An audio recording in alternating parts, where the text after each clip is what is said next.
Welcome to today's webinar, which is Coaching, Engaging, and Developing Talent with the McQuaig System. Thank you for joining us today. Now, just a few points to make note of before we get started. Please make sure your computer or any other technology, including email, is turned off. The audio portion of this webinar will be broadcast through via voice over an internet protocol. So please be sure that your mute button is turned off and your speaker volume is turned up. Also, you will have an opportunity to submit questions near the end. On the side of your screen, you will see a section for questions. You're welcome to enter those questions in, and they will be addressed at the end of the presentation.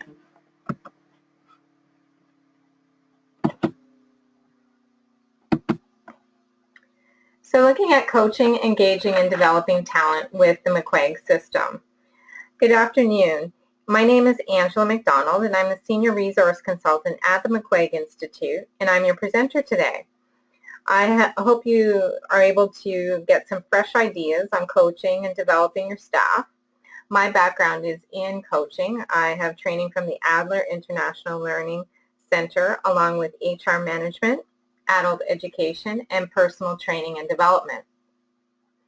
So certainly I hope to share some valuable tools with you today in what you can take forward with working with your staff.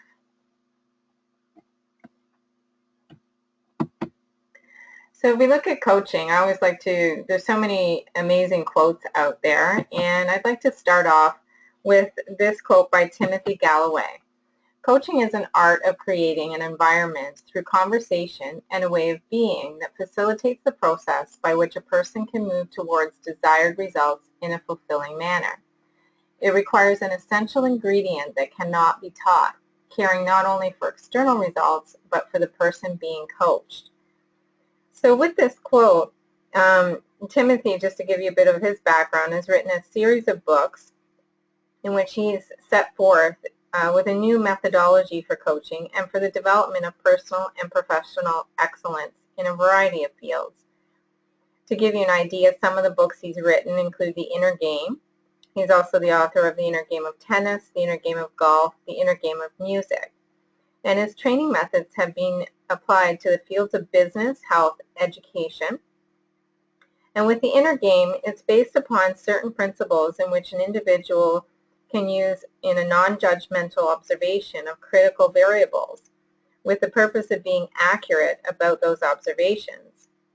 If the observations are accurate, then the person's body will adjust and correct automatically to achieve best performance.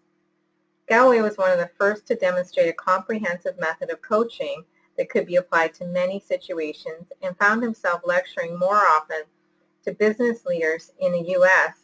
than in the sports industry. So how does this relate to McQuaig? Well, referencing back to what we offer here at McQuaig with assessments and reports and training, our clients do run into some coaching challenges. And in this day, it is constant in regards to the change and speed that we're working at. Every time I call clients, I find the common answer is, sorry, I don't have time to talk right now. And it's with those increasing demands from stakeholders or customers that a lot of managers just don't have the time for coaching and developing their people. And with any time they do have, they actually are overwhelmed with the people issues that they might be dealing with, especially those that work in HR management or any sort of management role. Often their attention goes to the people who are really struggling or are perceived as the problem children. And so their efforts are focused more on performance issues than on coaching and developing their key people. So if I can turn my mind to coaching, the question sometimes would be, where do I start? And this is where managers need a basis of coaching. We also find that some of the staff might be stuck in the rut per se, those kind of relationships with the longer-term employees. These are the situations where you typically have an employee who's been with the organization for, say, at least 2 to 3 or more years, and their good and bad habits have just become the way it is, and the manager learns to live with it or work around it. It's not that their performance is necessarily bad, it's just that it's not getting any better, and the manager has pretty much given up on trying to change things.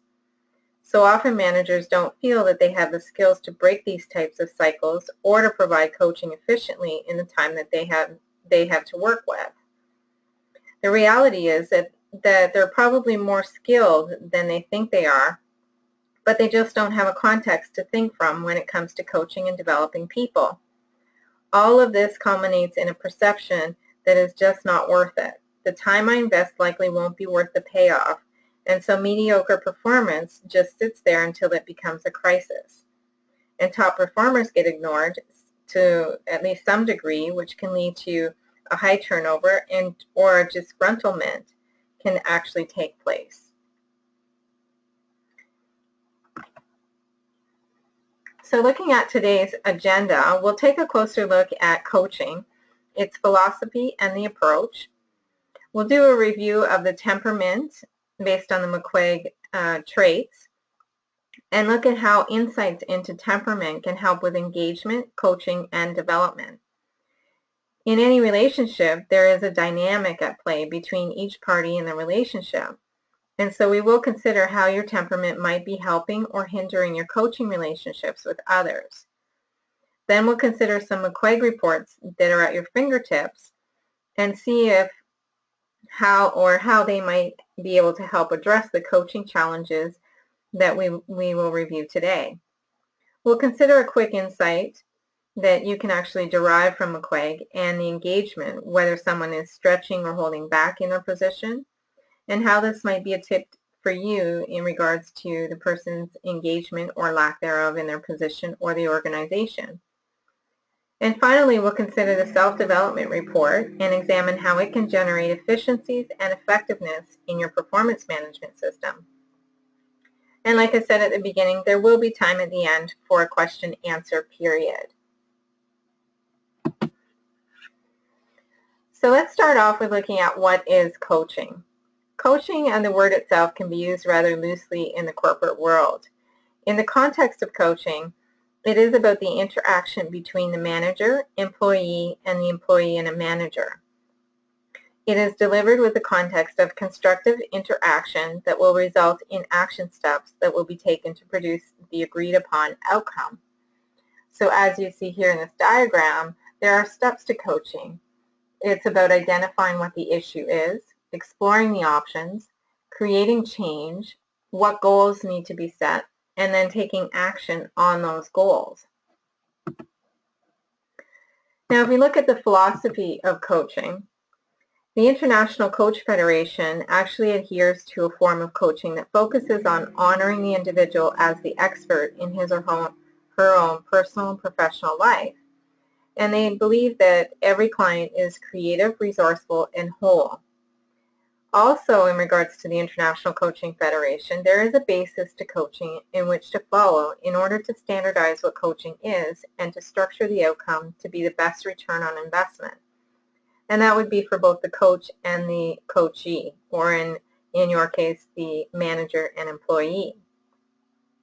It is essential to honor the client as the one in the driver's seat of their life and assist them in tapping into their own ability to create what they actually desire, tapping into the resources they have at their fingertips, and to identify all aspects of the person as a whole.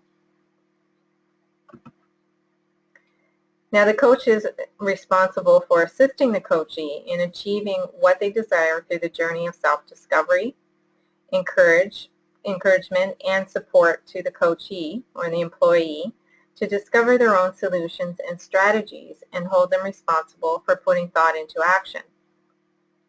Coaching an employee will assist them in producing extraordinary results in their career, business, and the organization. The intent is to assist the client in deepening their learning, improve their performance, and enhance their quality of life. As a coach or manager, you need to contribute observations and questions that will awaken the coachee to their greater awareness and consciousness. This interaction will create clarity and move the employee into action. Coaching will accelerate the employee's progress by providing more specific focus and awareness to the areas in their life that they want, need, or desire to improve or advance. Coaching focuses on where you are now and where you want to get to in the short and long-term period. Results are dependent on the employee's intentions, choices, and actions that are taken to make a difference and/or create change.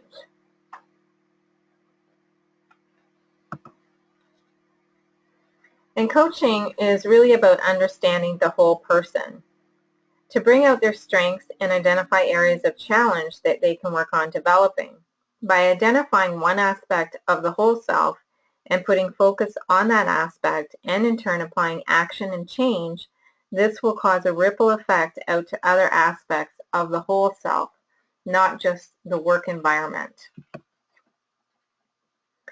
Now with coaching, there are skills and approaches used in the context of coaching and core competencies that were developed to support a greater understanding, and this is defined by the International Coaching Federation. And these competencies are used as the foundation for the International Coaching Federation credentialing process examination.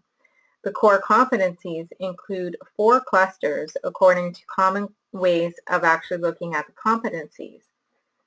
As you see here, the first one at the base of this pyramid is setting the foundation. Coaching is about establishing a coaching agreement between the manager and employee. The second part is co-creating the relationship. You need to establish trust and respect between the manager and the employee, demonstrating a coaching presence. The third part is communicating effectively. What this requires is active listening, the ability to focus on what the coachee or the employee is saying or not saying, to understand the meaning of what is said in the context of the employee's desires, and to support the employee in self-expression. Use powerful questioning, which is the ability to ask questions that reveal the information needed for maximum benefit to the manager and the employee. Ask questions that reflect active listening and understanding of the employee's perspective. Ask questions that evoke discovery, insight, commitment, and action. Also, direct communication is important at times, and that's having the ability to communicate effectively during a coaching session and using language that has the greatest positive impact on the employee. And the fourth part is facilitating learning and results. This is about creating awareness, the ability to integrate and evaluate multiple sources of information, assisting the employee in gaining insight and awareness, and in turn achieving their goals. It's about designing actions, and this is having the ability to create with the employee opportunities for ongoing learning in coaching and work situations. It's about promoting self-discovery, engaging the employee to explore alternative ideas, options, solutions, and making decisions independently and in a team environment, celebrating successes and capabilities for future growth and goals. It encourages challenges with a comfortable pace of learning.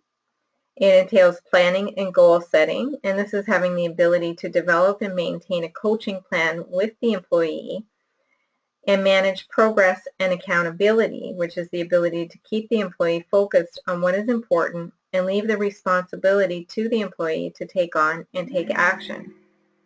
It's about demonstrating and following through by asking about what their goals are, acknowledging their accomplishments, holding the employee accountable, and promoting their self-discipline. And it's also about developing the employee's ability to make decisions and address key concerns. Positively confronting the employee on actions that they did not follow through on and were agreed upon is also important. Now, the context of coaching in relation to self-development, coaching is a powerful tool when used with this context. There are the core competencies of coaching that can be used to create intention and positive outcome. In a coaching session with an employee, you want to be able to follow a coaching context, and this will result in a desired outcome and make the coaching session very constructive. There are 5 aspects to identify with The first one is identifying the issue, and this is about gaining insight into your personal strengths and developmental areas, which can be revealed by the McQuaig Self-Development Report and portions of the McQuaig Word Survey Report. The second part is meaning, and this is about discovering the meaning and purpose in relation to your temperament, or in other regards, the employee's temperament. The third part is importance, identifying priorities and developing key skills that will help the employee seek the coaching and support that they need from their manager. Then the outcome portion is about identifying several key actions that the employee will take to leverage their strengths and manage their developmental areas, and practice ways of applying their understanding of individual behavioral traits to practical on-the-job situations. And this is where the McQuaig assessment can provide insight and understanding about their own temperament. And finally is the recap, and this is about reviewing areas of achievement and areas to stay focused on when working with in a coaching session with the employee. So accessing greater awareness. With self-development, it's about accessing greater consciousness. Increasing awareness is about asking open-ended questions that will create possibility, awareness, insight, and move choice to action. This is one of the key aspects also of coaching, because coaching is to raise the person's awareness. Awareness is about knowing with great clarity what is true. Having awareness is actually current reality in relation to a goal that will increase the tension or intention within the person and create an energy for change, that motivation for transformation. And this will drive the employee to take action and close the gap. Awareness and accessing greater consciousness automatically leads to or will inspire change. The coach is actually the facilitator to the employee and their awareness. So as a coach or manager, you need to listen to what the employee is aware of and not aware of, and use coaching questions to assist the employee in focusing their attention. Awareness is most powerful when it's non-judgmental. Awareness can also be challenging and or exhilarating, as when the employee becomes more aware of their own true temperament, they actually may begin to soar. And focusing on accessing their greater awareness is having the awareness of who you are, what your strengths and values are, awareness of what you want, your wants, needs, desires, and what goals you're setting, awareness of where you are currently, or your current reality and desired future reality in relation to your goals, and awareness of what works and what doesn't work. The do's and don'ts section of the word survey can provide this to you. So with personality, there is a difference between personality, behavior, and temperament. We have a personality, which is what we are, as a result of how we are parented, our formative environment, and other circumstances. It's a mix of intelligence, values, worldviews, experiences, and responses, which are relatively enduring aspects of ourselves. Then you have behavior. Behavior is what we do. It's a mix of observable responses to situations that will convey our values, beliefs, experiences, and attitudes. And thirdly, you have temperament, and this is the will-do part of a person. It's really the elements of an individual that capture that person's disposition and why they are the way they are. We are born with this temperament, or it was installed in us maybe at a young age, about before the age of 4 or 5, and it sticks with us throughout our lifetime. The way we approach situations, the speed we work at, is all based on our own temperament. To be a leader or a supporting role, whether you want rules or need the freedom to do it your way. This is a description of one's temperament, their personality, behavior, and natural demeanor. So with McQuaig, specifically, it measures the job requirements and the people against these 4 traits. And these traits have been used by psychologists to assess a person's temperament since over the last at least 50 to 60 years. But in more in-depth studies of psychology, it actually goes back as far as 400 BC. And we look at these 4 traits of the power trait, the people trait, the pace trait, and the rules trait. The power trait is your dominant accepting trait. The people trait is how sociable or analytical you are. The pace trait is how relaxed and laid back you are or how driven you are. And the rules trait is about how compliant you are, how much you need rules, policies, and procedures, versus how independent you are in the requirement of freedom and flexibility. So each trait can say a lot about how someone will behave in a job, and the way these traits interact with each other can actually be very telling. For example, someone who's high in dominant and high in sociable will be very different than someone who is high in dominant and high in analytical. Now, when we look at the 4 traits, it's identifying what trait you score in or the employee themselves is scoring in. Now, keep in mind that there is no right or wrong place to score with each trait. Each of these traits individually and interconnectedly will influence the performance in a position. Different positions within organizations require different skills and abilities and different temperaments. So it's looking at what are your key strengths and providing those examples of how you actually use your behaviors in situations. What are your key developmental areas based on these 4 traits? And then identifying action steps to take. Now, when we look at the 4 traits, as you see here, it references to each one and gives a few words to describe what that trait represents. To give you another piece of this graph, just as a quick overview in how to interpret it, as you see the numbers from 10 to 90 on each side, and in the middle there's at the 42 place, there's a darker black line. We call this the midpoint line.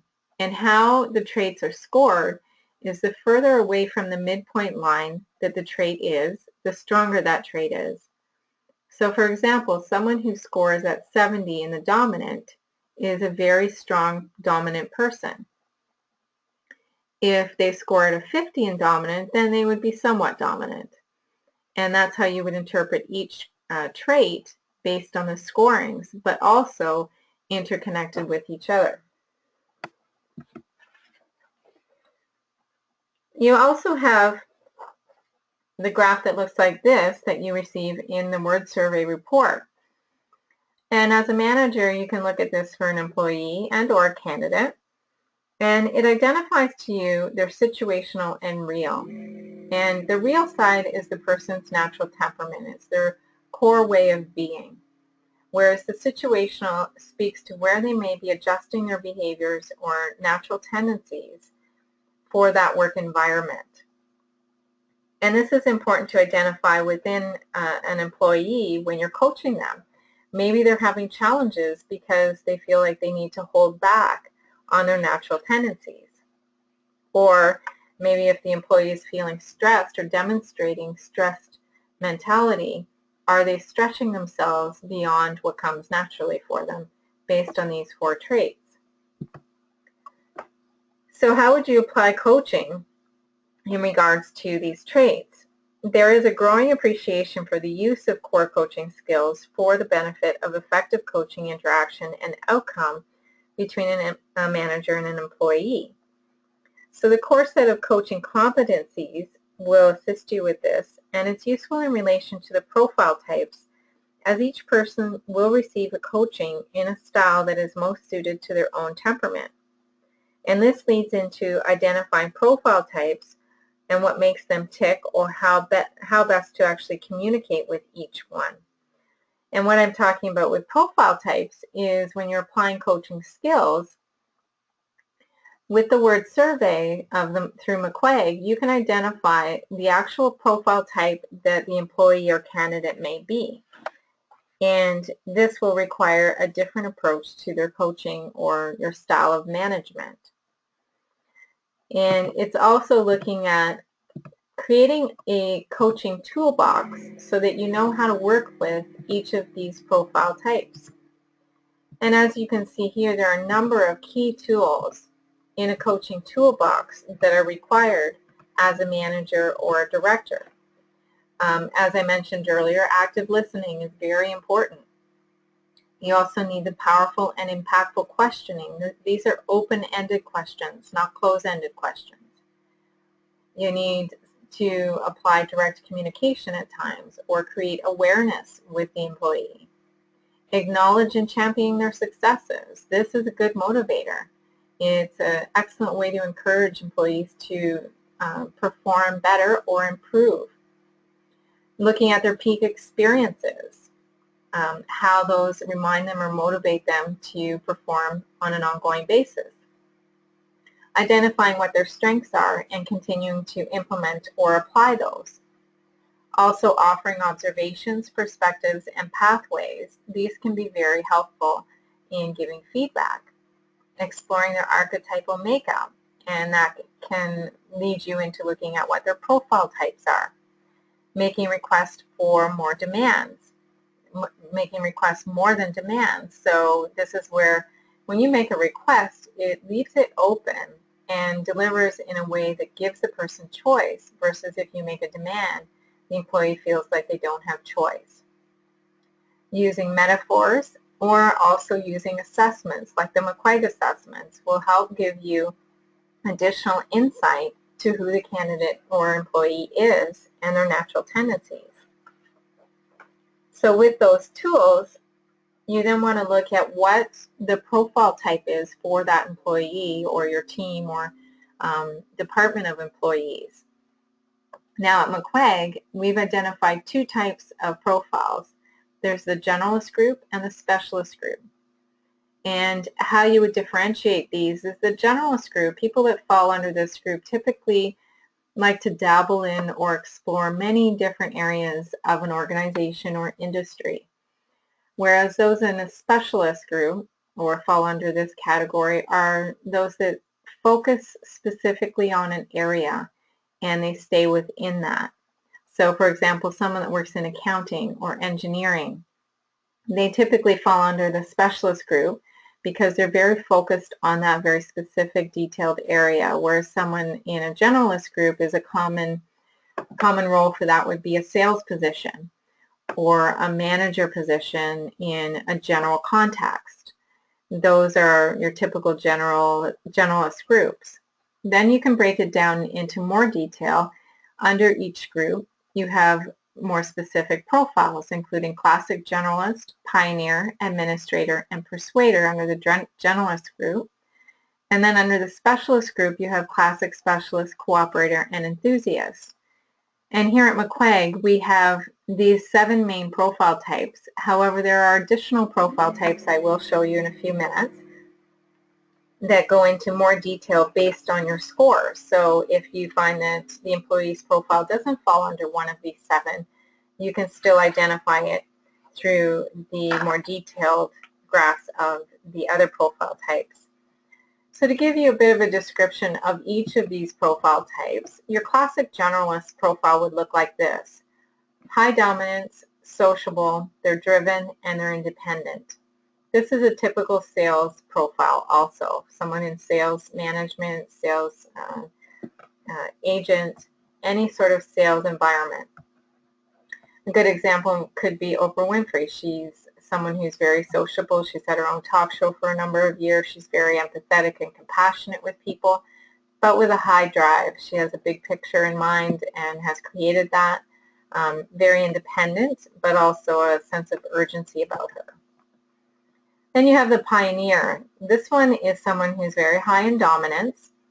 However, they score in the analytical side, and they're very driving and independent. So they differ a little bit from the generalist profile in that sociable analytical trait. They're very goal-oriented, like the classic generalist, but lower in the sociable score, so they tend not to connect as easily with people or may come across more impersonal. Jack Welch was a good example of this with, he was an American business executive and author and chemical engineer, and he was a VP of General Electric. And each year, he would fire the bottom 10% of his managers, irrespective of absolute performance. And he had earned a reputation for brutal candor in his meetings with executives. He rewarded those in the top 20% with bonuses and stock options. But he also expanded the broadness of the stock options program at GE from just the top executives to nearly 1/3 of all employees. So his approach really was that straight from the gut kind of direction. Then you have your administrator. This is someone who is typically high in dominance. They're analytical, but they're relaxed and they're independent.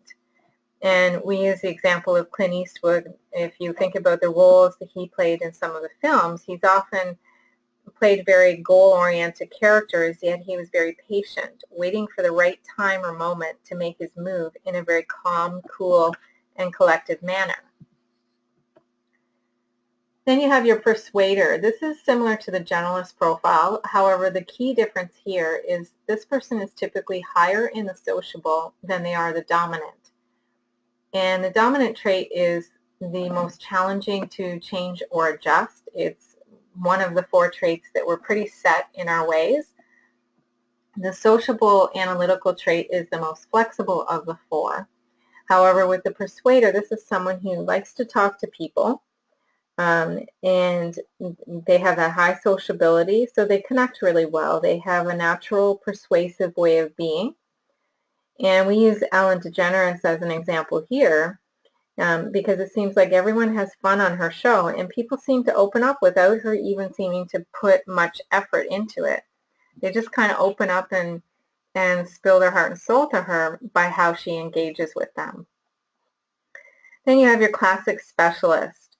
We use Alan Greenspan here as an example, and he was the American economist that served as chairman of the Federal Reserve of the U.S. from 1987 to 2006. And the specialist profile is someone, as you see here, that scores more on the accepting side. They're very analytical, they're relaxed, and they're compliant. So the opposite of the generalist profile. Then you have your cooperator. And the key drivers here are accepting and sociable. These people are very motivated by helping others. They're often teachers, trainers, and social workers. Ron McLean, who is a Canadian sportscaster for CBC Hockey Night in Canada, and he was hosting the Coach's Corner with Don Cherry here in Canada. And for many years, Ron co-hosted Hockey Night in Canada with Don Cherry, who was actually extraordinarily dominant. And for the relationship to be successful, Ron actually had to be much more accepting and patient, allowing Don Cherry to actually take the reins in the conversations or discussions. Then you have your enthusiast. And here we use the example of Robin Williams, and in the roles that he played in many of the shows or movies he was in, was obviously very sociable and empathetic, also concerned with a team win over personal victory. As an improv actor, although he may seem spontaneous, is actually quite compliant and following a set of guidelines. And these type of people end their emails with an exclamation mark typically. They score more on the accepting side, they're sociable, they're driven, but they're very compliant. Now, those are the 7 main profile types. Now, if you can imagine or look at you as a manager or your managers and the employees that are working with them, one of the key pieces to coaching is using the McQuaig word survey assessment or graph and looking at the two like this. You have your store manager and your assistant manager. And the key sides you want to look at is the real on the right of each graph. And as you see here, Sarah is scoring more on the accepting, whereas Ted is very dominant. Sarah is sociable, Ted is analytical. Sarah is relaxed, whereas Ted is very driving. So they're very opposite. Ted is compliant, whereas Sarah is very independent. And you can draw on these abilities based on people who are opposite. If you understand and know your strengths, which is where you can coach your employees on, identifying the strengths and then drawing on that from each other, However, it can also be what causes conflict in a work environment is not understanding each other's natural tendencies, and that can create some restrictions or uneasiness between employees or employee and a manager. So how would you go about coaching? One of the key tools in the word survey report is your coaching and developing with strategies, and that's looking at the do's and don'ts section. And this is just a snapshot of a few specific suggestions for coaching and developing an employee, and how many can actually see one specific tactic that they can employ and easily for interaction with that person. So not only just as a manager is it important to understand what works and what doesn't work with an employee, but it's going to change or transform the performance. And when there's conflict, this is a great way to look at or bring to the table or awareness, what are the do's and don'ts? Here's an example of a few don'ts in specific actions that you can avoid with a person. And the do's and don'ts report is very helpful when it comes to coaching or personal development. It's easy to do as an exercise. You could sit down with the employee, and we often recommend this at McQuaig. When you first hire a new candidate, it's a really great idea to share your do's and don'ts report as a manager with the employee or whoever they will be reporting to. Because once you have that on the table, it sets the context of what will work or not work between the two of you. We also have, as I mentioned, the 7 profile types. This is a really great quick reference sheet of the do's and don'ts that I was just referencing to. And as you see here, along the top you have your Classic Specialist, Cooperator, and Enthusiast. These are your specialist group. And along the bottom you have your Classic Generalist, Pioneer, Administrator, and Persuader. This is the Generalist group.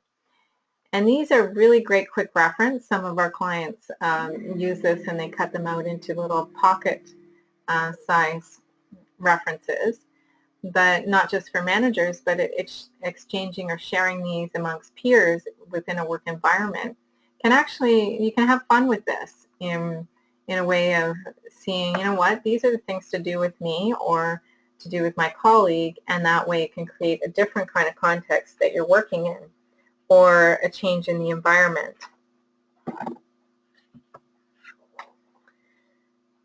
So coaching for choice. As a manager or a coach in coaching your employees, you need to believe in a level of accomplishment and possibility, and therefore assist the employee in identifying an expanded range of choices that they have beyond what the employee can see that's possible for themselves. So as a manager or coach, you need to be committed to helping the employee discover their true commitment, their real desires. This can be fairly easy, or it can be more difficult depending on the range of the scope. But when we lack clarity about our choices, our agendas actually become conflicted. So we lose our sense of direction and we tend to react versus respond. Being clear about what your desires are as a manager from the employee and what the employee's desires are will help notice whatever is relevant to them. And desire is what drives our focus. So what is the employee's desire? What is the organization's desire? Working with the employee is to assist in adopting a powerful attitude or perspective and is a far higher leverage point than helping them make a specific concrete choice in their work life. The self-development report that you can retrieve through McQuaig identifies traits that can be focused on based on the person's temperament. And this is actually a basis of coaching for the employee. So coaching with the self-development report, when you're using this report, it's important to deliver with the context of coaching in order to achieve the desired outcome. And the report will provide in-depth insight in areas of strength and areas for improvement. So it looks at identifying what the issue is through this report, so gaining insight into your personal strengths and developmental areas, What is the meaning? Discovering what the meaning and purpose is in relation to the person's temperament. In the importance, identifying priorities and develop key skills that will help you seek the coaching and support you need from your managers. What outcome do you want? And that's identifying several key actions that you will take to leverage your strengths and manage your developmental areas. And practice ways of applying your understanding of individual behavioral traits, looking at the 4 temperaments. And then recapping. This is about reviewing the areas of achievement and the areas to stay focused on in order to further develop. So when using a coaching assessment, you have your employees' self-assessment, and this looks at their strengths and areas of development. This is identified through the self-development survey report that will help bring greater self-awareness to the employee. It's also about identifying key goals to work on. What are the issues and the areas that the person needs coaching in? One of the keys to the McQuaig surveys is once the candidate or employee has completed the word survey, this report will provide additional information for you to work with. It's a process for monitoring and reviewing progress. So another key piece with the self-development survey report and sections of the word survey report is you can use this during your performance assessments. If you do performance management within your organization, that's where these reports can come in very useful to give you a basis to work with. The reports affirm the natural tendencies of the candidates, so it isn't any sort of guessing or assuming or presuming the person's behavior. It is actually noted on paper. And then determining the accountability structures and reporting requirements. These are helpful in regards to the employee's position or responsibilities. And then, like I said, working with performance reviews. This is where the self-development survey report comes in very useful to identify how the person's performing and where they can improve, where they can continue to apply their strengths. Now, managing and coaching tips.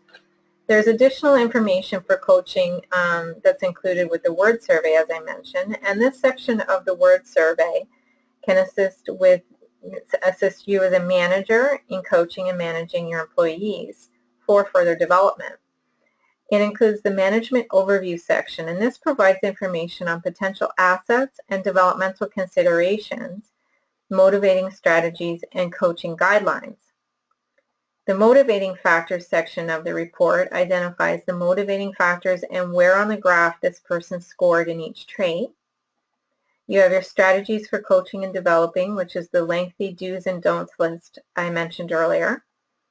You have your developmental learning style report, and this provides a thorough outline of the person's learning style, whether this person works best in structure or flexibility, and what style of training is best suited, and the style of management. You also have your team approach, and this identifies attributes or developmental areas and managing guidelines on how the person works within a team context. Within the self-development survey report, in combination with those sections of the word survey report, it will identify different aspects or traits with the candidate or employee.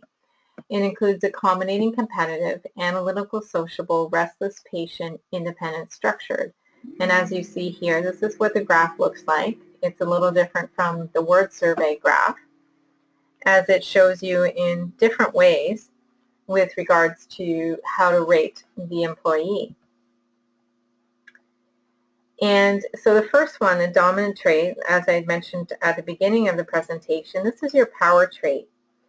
And the power trait would be if this person is scoring more to the left and the team player more to the right. It's someone who likes to be in charge of a team on the left or motivated by helping and supporting others on the right. They're more consensus seeking. So an example might be at the scene of an accident. You would likely, if you're a competitive person, be the one to jump in and take control.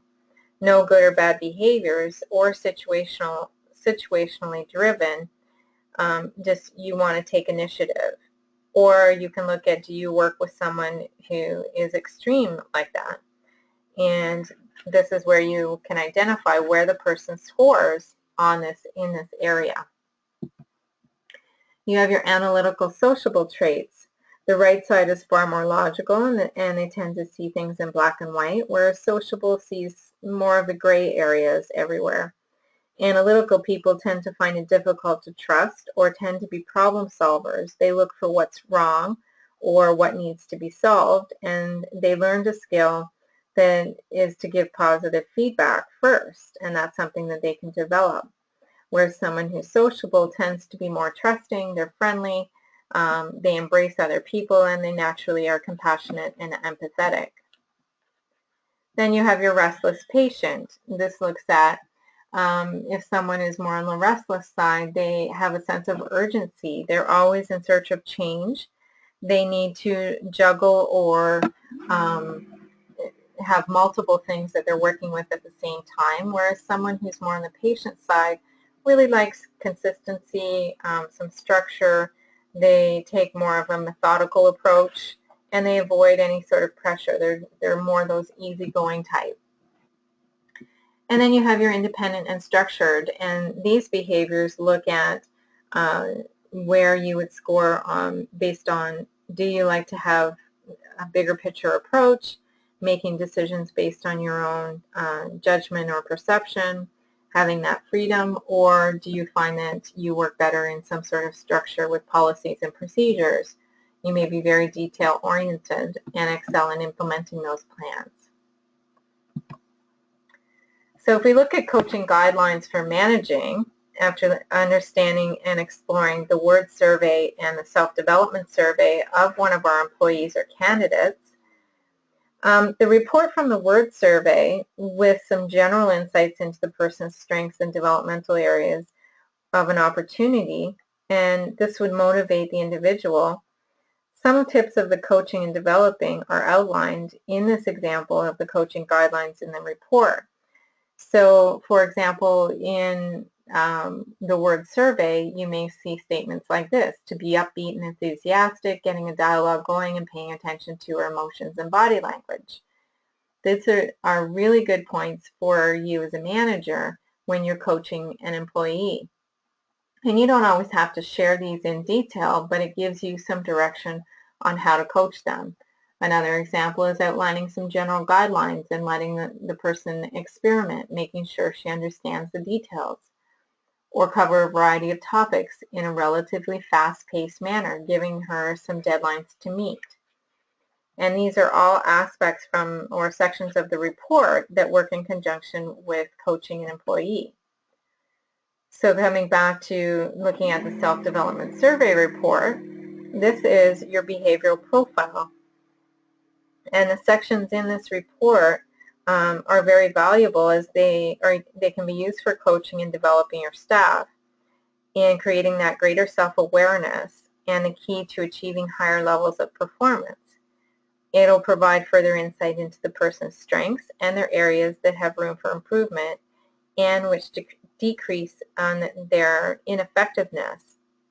Or it can provide information that will make the person more effective in their current role and an opportunity to develop skills for potential promotional opportunities. That's another key piece with coaching, is when you see employees with the potential to be promoted, using the McQuaig reports, the word survey and the self-development survey report will assist you in helping the employee advance further.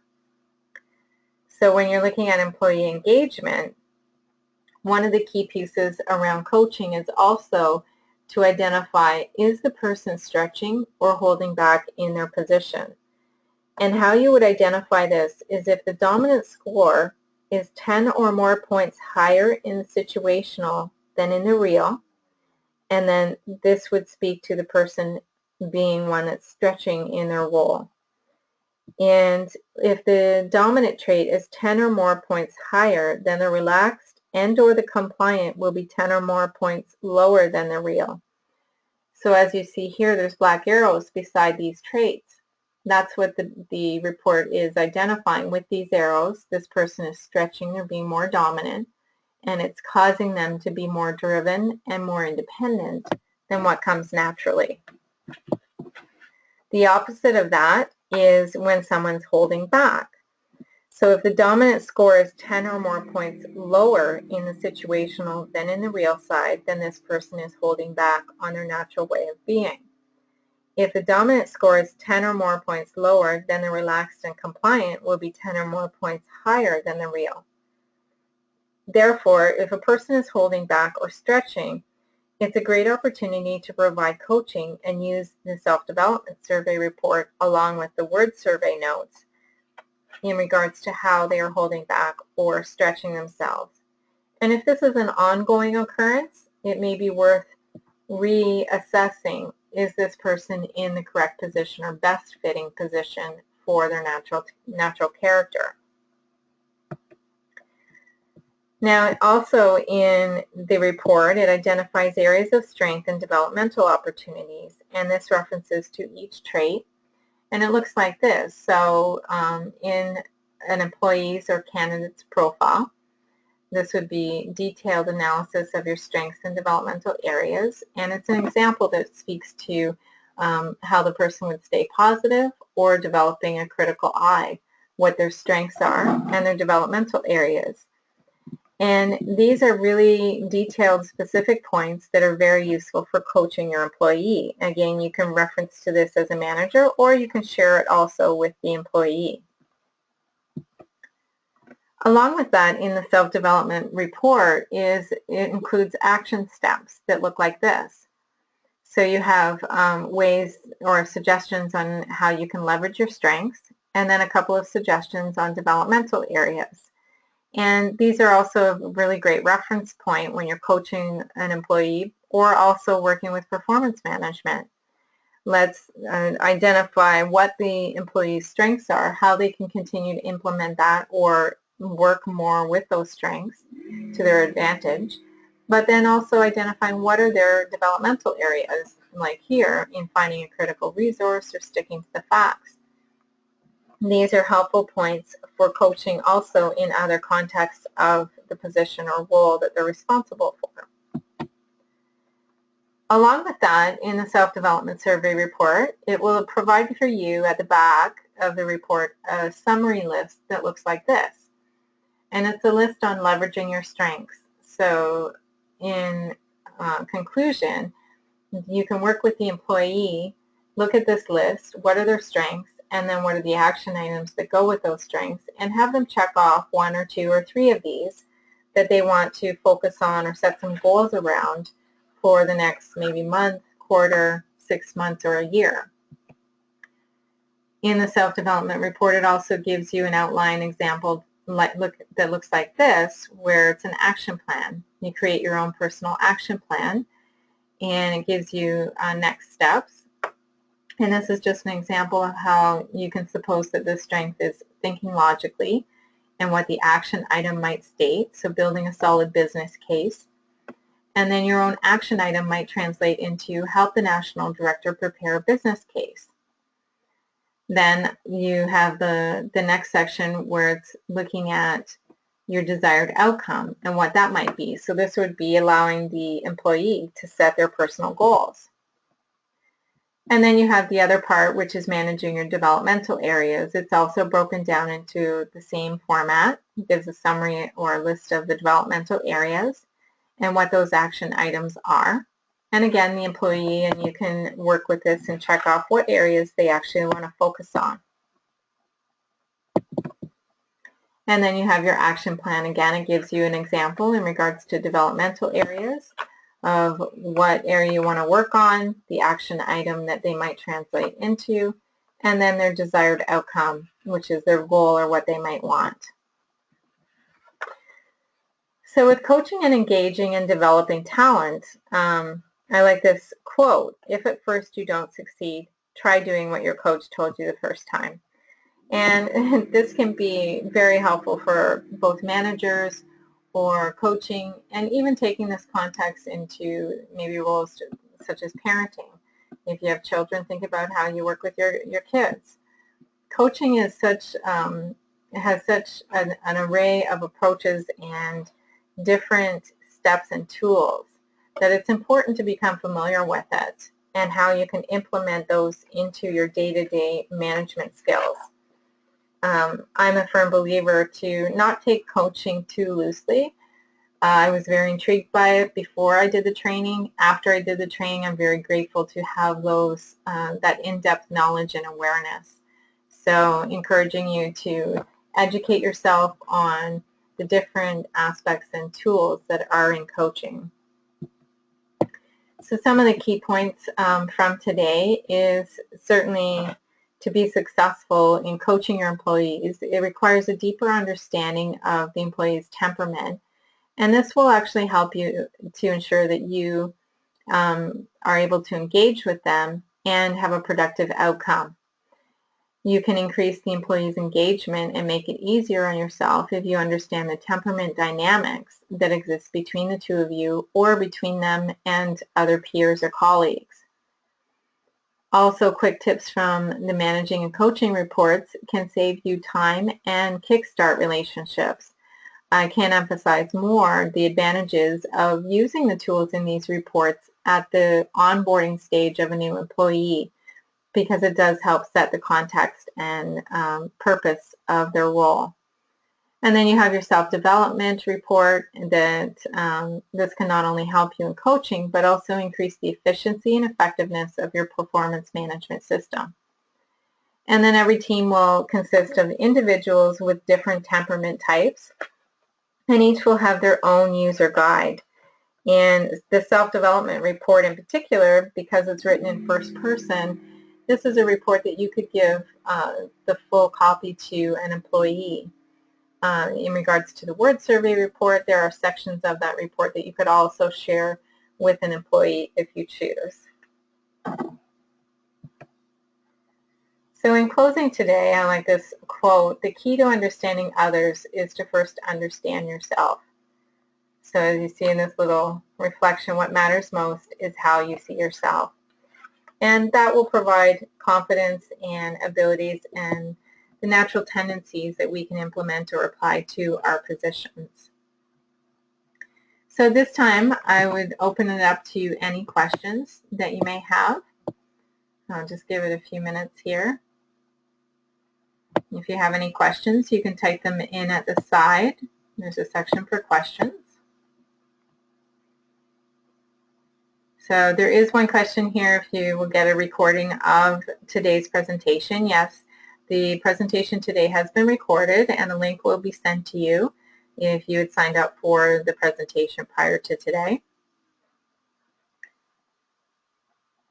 And another question is how to implement the self-development survey reports into using the McQuaig tools. Well, with that, it's looking at, because you're a member using the McQuaig tools, once you have an employee or candidate complete the questionnaire, typically the word survey, this will allow you to then produce the self-development report. So it's one assessment, but two reports that you're able to retrieve for from the candidate or employee.